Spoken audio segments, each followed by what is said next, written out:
Hi, Gary Chillingworth here for Airgun World Magazine, Shooting and Country TV. Welcome to Life at the Range. In last month's video, we looked at setting up your gun, getting your baseline, shooting some elevated targets, and the basics of prone shooting. Today, we're looking at supported standers. If you shoot HFT, you will always have 4 supported standers. There'll be 2 standing and 2 kneel or standing. You'll then have an unsupported kneeler and an unsupported stander. So that's 6 of your 30 shots. So it's really important. Now there are some tips and tricks that I've learned over the years and some pitfalls, and we're going to go over them in this video. So hopefully you enjoy it, hopefully you'll learn something from it, and hopefully everything is actually going to work the way that I hope it's going to work and I'm not going to mess it up. So enough of that, let's get on with some shooting. Oh, and before we go any further, time to pay the bills. We're doing a special. You can get a big discount on Airgun World magazine, and I will put up a code here. So if you want to read Airgun World and read my ramblings that I do every month, click on there and get yourself a discount. Now, let's get on with it.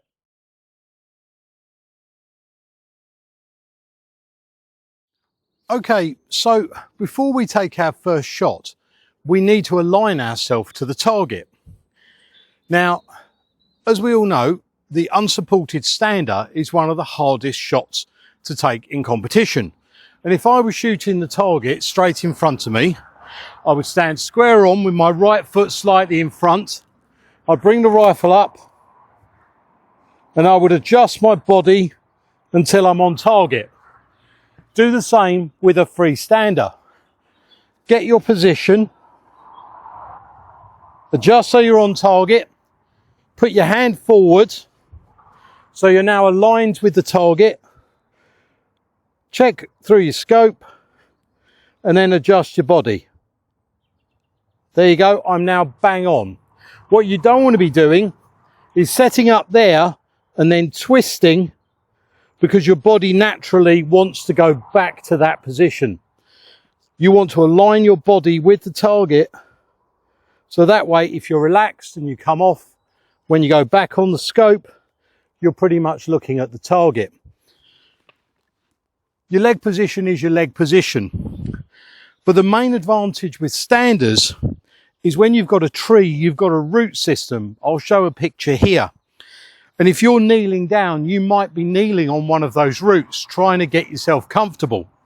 With a standing position, even if you're standing on a root, it's much easier to get a stable position with a root system around you. So once again, align yourself with the target, then just move on to the support, adjust your body,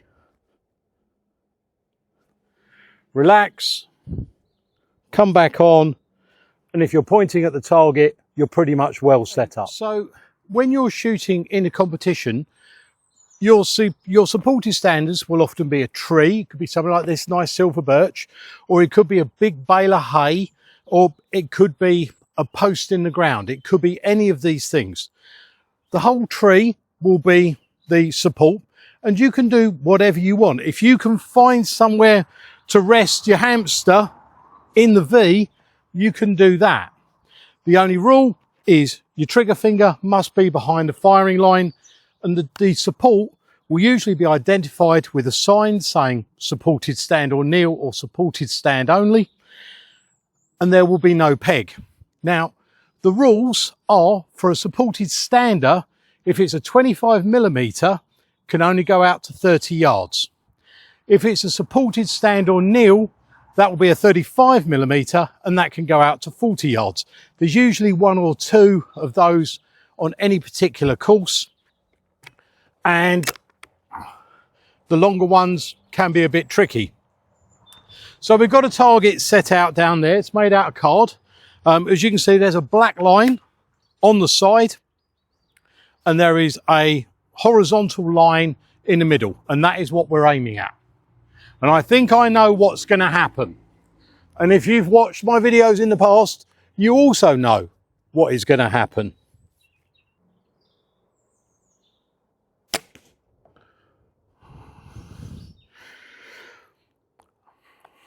And this is the frustrating thing about making these videos. Whenever I shoot a supported target, 9 times out of 10, my pellets hit left. And in competition, that's what always happens. But when I try and film, they go dead straight. Well, that one went dead straight. So let's put another couple down, and we're still using that mark. But as you can see, we hit a bit low.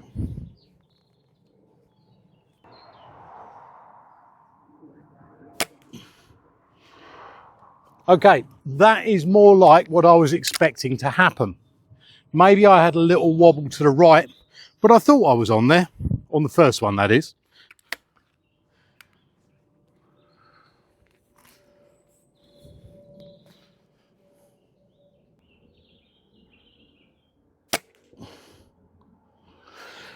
Well, another one fractionally left of the line, but we're getting some consistency. And don't forget, at this range, 25mm is your target. Right, okay, last one, and then we'll have a chat about the card.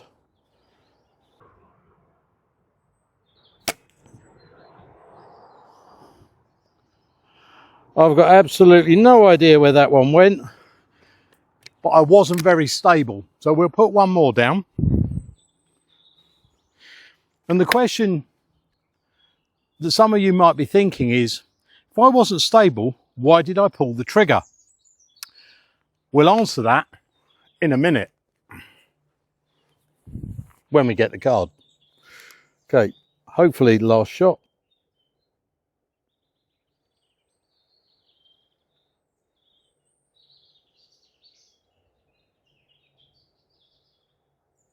Oh, right, we'll ignore that one. Give me a sec, I will go and get the card. Okay, so here we have our card. We're going to ignore this one. And they were all pretty much just to the left-hand side of the card. Or sorry, left-hand side of the line. And that is because when I set up my gun, I always have my head on quite a bit of a tilt, neck injury. But when I stand upright, my head's much more upright. So I'm using a different part of my eye. And for some reason, I always pull, well, I don't pull the pellets to the left, but they always go left fractionally. But every now and then, we get them on the line. And this can be frustrating for me. But what I do is I favour the right-hand side of the kill. I find the midpoint, and then I move slightly to the right, maybe a third across. So I'm always in the kill, but if it goes straight, it should still knock the target over. But this is why, if you're practicing your freestanders, shoot paper, shoot to the line and shoot it across. I know that my aim point here, I was hitting fractionally low. We've got a wind against, that might be the reason, but that's something I'm going to have to look at. But I now know that I'm hitting slightly low and slightly left. Now, I know that, because I've been doing this for a long time, that I do hit low and left when I'm taking a supported shot. So I put my aim point for that yardage at the top of the kill to the right. For me, that works. But by shooting paper, you can find out where your pellets hit. Now we're going to move on to kneelers, and I'm going to explain to you why I personally never take a supported kneeler.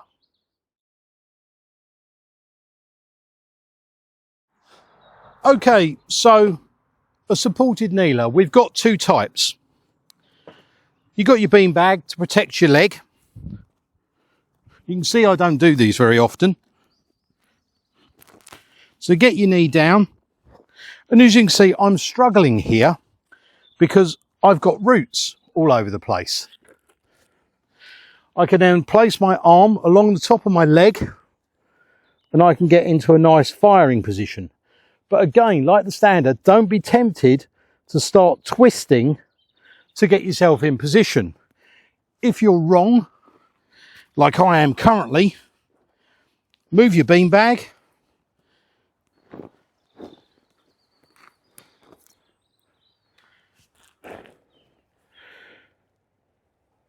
get yourself lined up, and then you're good to go. That's a good position for me. So we'll take a couple of shots and we'll see what kind of accuracy we can get. Ow, ow, ow, ow, ow, ow, ow. Okay, so we're in our position for our supported kneeler. My right leg is on a beanbag, but it's on top of a root, and I want to get my leg as close to this tree as possible, but I can't because of this slope. So I'm going to have to put my leg out to the left and put my arm across onto the support. Okay, we're going for the bottom crosshair, or the bottom crosshair.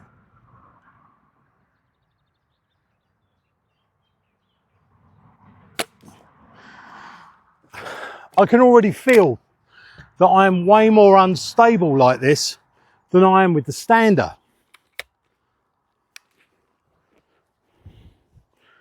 Okay, I'm properly aligned. Oh, God.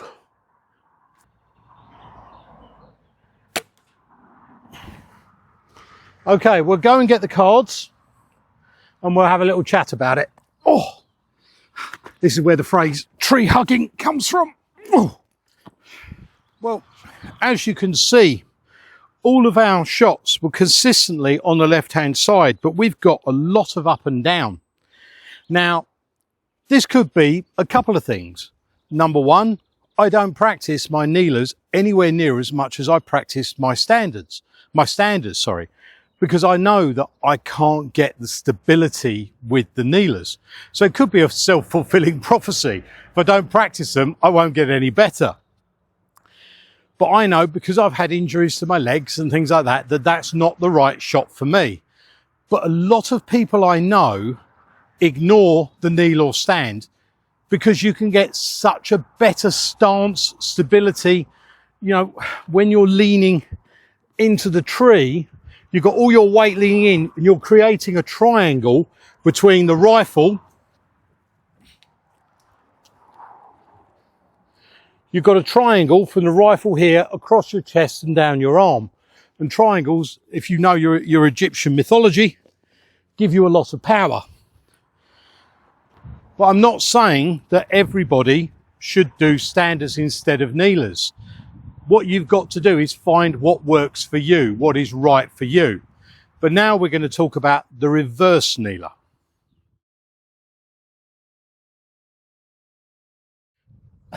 Okay, so the reverse kneeler is slightly odd. You actually rest your front knee on the beanbag and you keep your right leg up in the air. You then poke yourself in the eye with a stick. Ow, that really hurt. Ow. And when you go on target, you rest your elbow on your leg and that gives you stability. So it's elbow on the gun, hand on the thing. But I'm going to stand up now. There's absolutely no point in me attempting to show you the reverse kneeler and shoot at that target because I probably wouldn't even get on the paper. Because of my injury, because of my perineal nerve, it puts a lot of pressure on my leg. And we've got the nationals in a few days and I'm not going to risk hurting myself. But it's something that's worth practicing. A lot of people use it very well and a lot of very, very good shooters use it. So it's certainly worth doing. But I think what we need to do now is for everybody to have a giggle. I'm going to have a go at a free kneeler at 35 yards and we'll have a little chat about that. Okay, so your free kneeler and your free stander. Really important, they'll be identified with a peg and it won't be this high. There'll usually be a short peg of about 3 or 4 inches. You're allowed a beanbag and you're allowed to put your knee in the middle of it, or you can put your knee in front of it and have it support everything. You're not allowed to sit on it. You're not allowed to have this section to come up and support your inner thigh, and you're certainly not allowed to have it support your buttocks. Now, we're going to have a go at this, and it would have helped if I'd have brought my glove. Give me a sec. Oh, Gordon Bennett.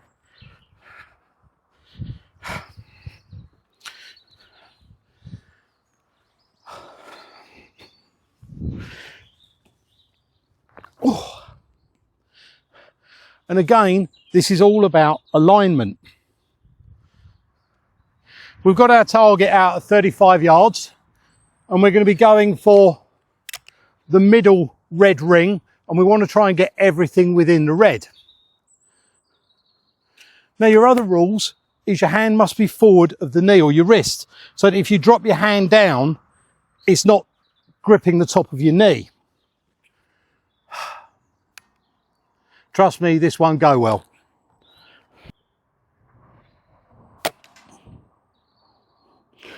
Okay, so I think we were just inside the red.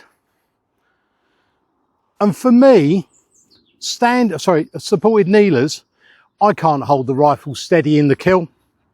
So I'm trying to go up and down, use gravity to help me like you do with the freestanders.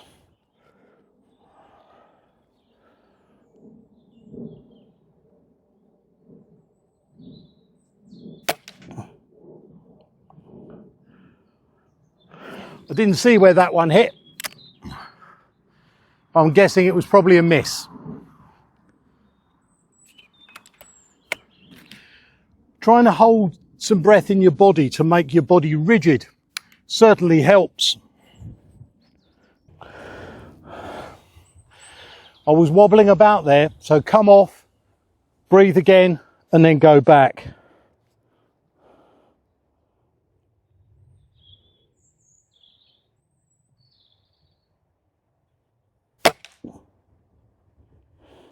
Okay, let's go and grab the card and we'll have a little chat. Flipping heck, do you see that group? That's actually tighter than any of those. Come on, well happy with that. Okay, so, trust me, no one is more surprised at that than me. So, I was trying to aim centre mass, just there. So like these others, on those ones I was going left. So like on these ones, again, I'm pulling left. So it seems to be with any of my positionals, I'm pulling left. So when I'm in competition, and I'm going to be practicing this week, I'll be aiming to the right because we don't have much wind today. And where we are here, we're actually quite closeted. If I just aim to the right-hand side of the kill, that's going to drop my pellets in the centre. And I must admit, I didn't realise I was doing that with the free kneelers, and I wasn't really aware that I was getting those kinds of groups of accuracy.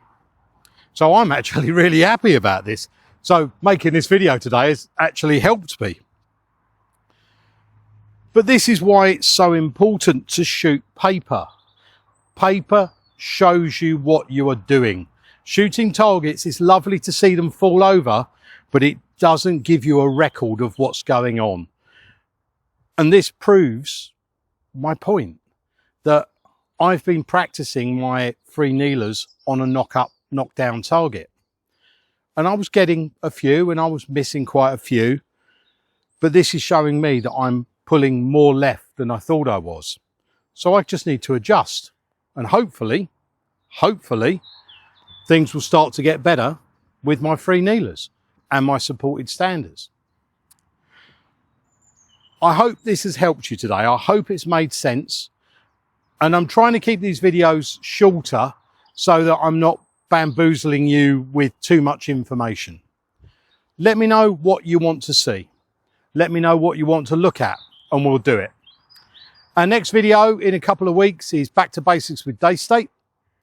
And we'll be looking at flattening that curve of the 2-2. And I've had some really helpful information from you guys.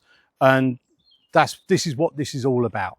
It's about taking the information from what you want and the advice you give me, and me passing it along.